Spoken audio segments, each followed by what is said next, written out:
to remember after this fight every day, or I can't say it exactly word for word, basically saying, I want you to know who beat you. Now, granted, I don't think that's what they're going with. I mean, what I took from that was it's not going to be Dark Knight Returns with old Batman versus middle-aged Superman. No, I think they're trying to establish, hey, you got these two characters, they're going to duke it out. Now, the way I think they're going to go with it is that Bruce Wayne, whoever plays him, which in my gut instinct here tells me it's going to be uh, Tyler, like the guy that plays uh, Derek from Teen Wolf. There's a lot of rumors going around that that he's on the short list, that he has a test screening with Henry, and I don't. This could be completely wrong, but when I looked at that, saying that he's having a test screening with Henry, I'm going like, well, with Man of Steel, Henry, he had a test screening in the suit. Here it's going to be a test screening with what's their chemistry. I mean, will they have chemistry? Will he work well with Henry? And that he's already got the role. I bet you they're just being hush-hush with it. I could be wrong, but I've seen some of his work. He fits into the good age, because I think Batman was 25 when he started being the Dark Knight, and they would have to go with a young actor, assuming that they want to do several Batman films and Justice League films. And he's in good shape, and he's good with action, though he's no martial artist, that's for sure. But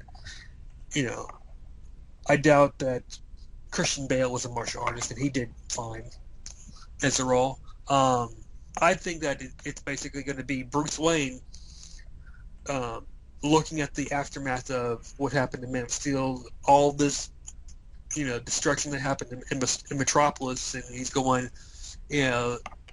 Zod was bad, so how can we tell that Superman isn't bad or won't go bad? And a confrontation happens to where, I guess, maybe he's working with Lex Luthor, and Superman has heard or come across sort of some instance, or not instance, some encounters that has him thinking, okay, Luthor is a bad guy. Something just doesn't, click with them, thinking that Lex Luthor is not doing something positive for Metropolis, and in comes Bruce Wayne offering to help rebuild Metropolis, and they're both at odds with each other. One believing the, one perception of the other person and not getting it right, and it ends up going into this brawl. And in the end, they don't become best of friends, but they grow as teammates, sort of like a buddy cop role without the cop element. But you get what I'm getting at, right? Yeah. Uh,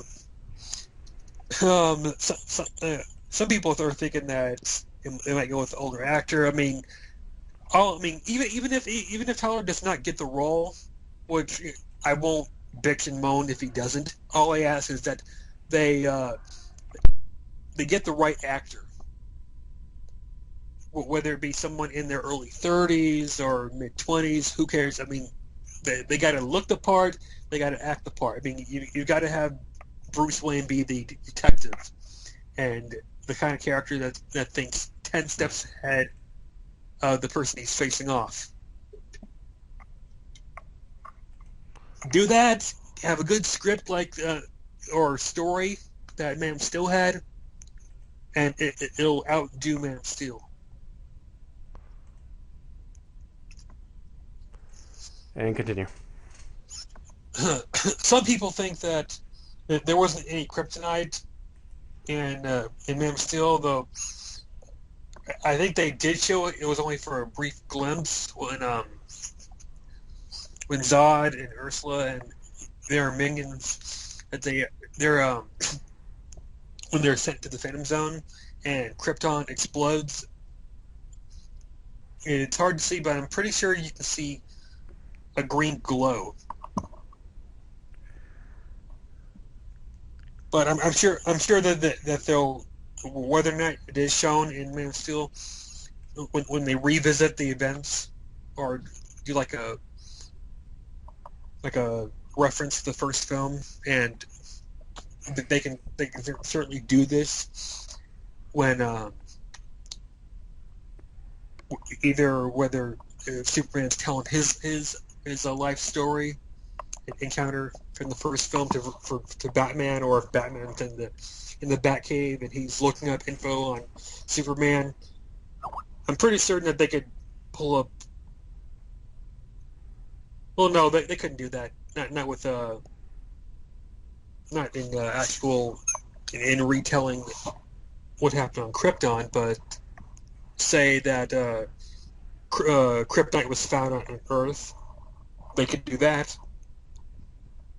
and do both, like footage in the Batcave of of Batman trying to find a way to take on Superman, because I mean, if Superman can not easily beat but defeat another Kryptonian, he knows he's going to need something up his sleeve to have a chance against the Man of Steel. And by all means, they have to introduce Kryptonite somehow, because without that, it's game over. I mean, literally, the only thing that Superman would have to do to win the fight, which is flick his finger at Batman. Game over for the Dark Knight.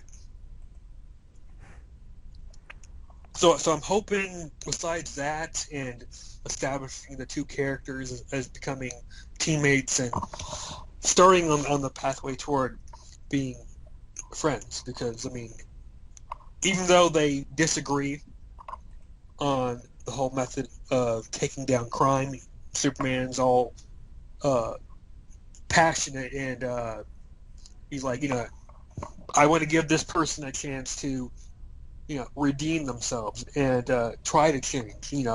Give them many chances, but not take their life. And for those saying that, well, he killed Zod in Man of Steel, yes, he did, but that was there was two results in that. One, he didn't have a choice, because he was it was either he let Zod keep doing what he was doing and allow this family to get burned to death, or he breaks Zod's neck.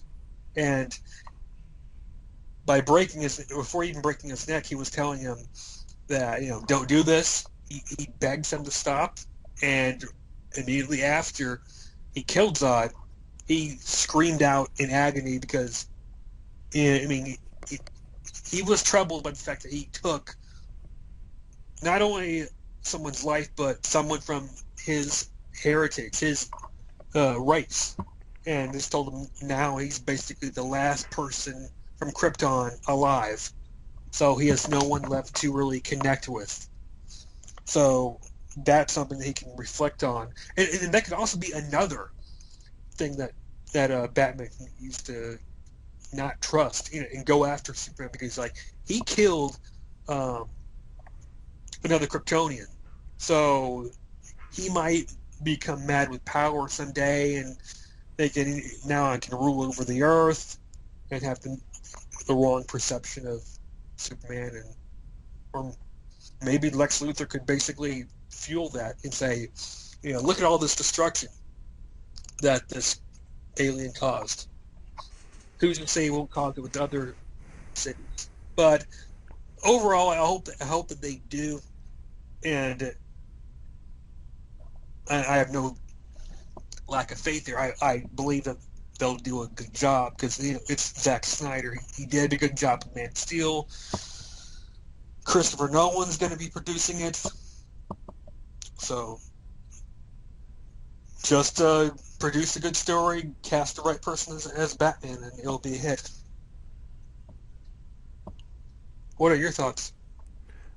Personally, I don't know how the movie. I'm honestly like, I'm honestly like,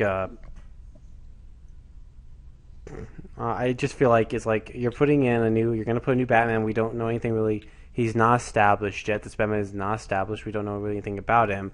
I just feel like they're just gonna rush this to put Batman in there just to put him in there.